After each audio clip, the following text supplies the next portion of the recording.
Bonjour. Lors de mes vœux l'an dernier, je vous ai dit que 2024 sera une année de défis majeurs pour l'Institut du cerveau. Eh bien, effectivement, grâce à votre soutien fidèle et généreux, nous avons pu relever ces défis.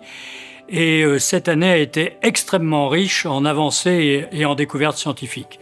2 ou 3 exemples parmi tant d'autres, comme l'application clinique du traitement des tremblements essentiels par des ultrasons focalisés sans aucune ouverture de la boîte crânienne.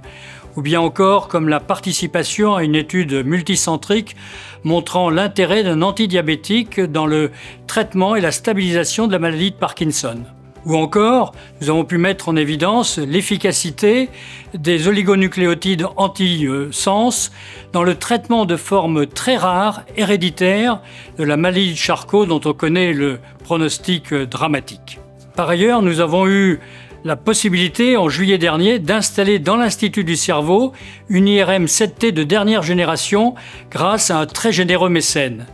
Et cet outil révolutionnaire, le seul en France dédié uniquement à la recherche en neurosciences, va nous permettre de faire un bond qualitatif extraordinaire dans la connaissance du cerveau normal et du cerveau pathologique pour aboutir à une médecine de précision avec des diagnostics plus précoces et des traitements plus adaptés et plus personnalisés. En 2025, qui correspondra d'ailleurs aux 15 ans de l'Institut, nous allons mettre en place des projets transversaux de recherche extrêmement importants, comme par exemple un travail sur l'étude des anomalies du neurodéveloppement. Nous avons pour objectif par ailleurs d'essayer de réduire le gap encore beaucoup trop important qui existe entre la recherche fondamentale et l'innovation thérapeutique.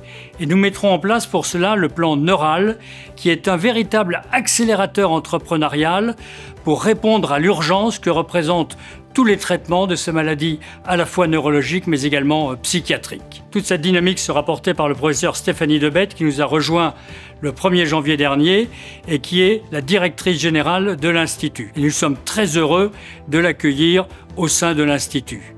Elle succède ainsi au professeur Alexis Brice, que je tiens à remercier très sincèrement pour tout le travail qu'il a fait, permettant à l'Institut d'être un leader mondial dans son domaine. Bonjour, je suis Stéphanie Debette, je suis neurologue et épidémiologiste et absolument ravie de rejoindre l'Institut du cerveau. J'ai passé les 10 dernières années de ma carrière à Bordeaux, où j'ai travaillé dans une unité de santé publique que j'ai dirigée, une unité INSERM pendant plusieurs années. Ma recherche porte sur les maladies vasculaires cérébrales. Je m'intéresse aussi beaucoup à l'impact de ces maladies vasculaires cérébrales sur les maladies neurodégénératives, tout particulièrement la maladie d'Alzheimer. Identifier ces facteurs de risque génétiques et moléculaires permet d'accélérer la découverte de nouvelles cibles thérapeutiques et aussi de développer des approches de médecine et de prévention personnalisées. Nous sommes infiniment reconnaissants aux nombreux donateurs qui ont fait de l'Institut du cerveau ce qu'il est aujourd'hui.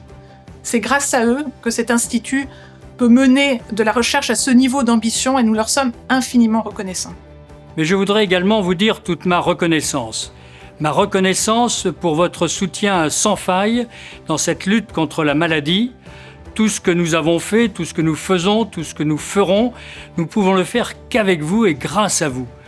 Nos projets, nos succès, c'est vos projets, c'est vos succès et je sais que nous pouvons compter sur vous et j'en suis extrêmement sensible. Permettez-moi de vous souhaiter une excellente nouvelle année à vous, à votre famille, à tous ceux qui vous sont proches. Excellente nouvelle année, pleine de bonheur et de satisfaction.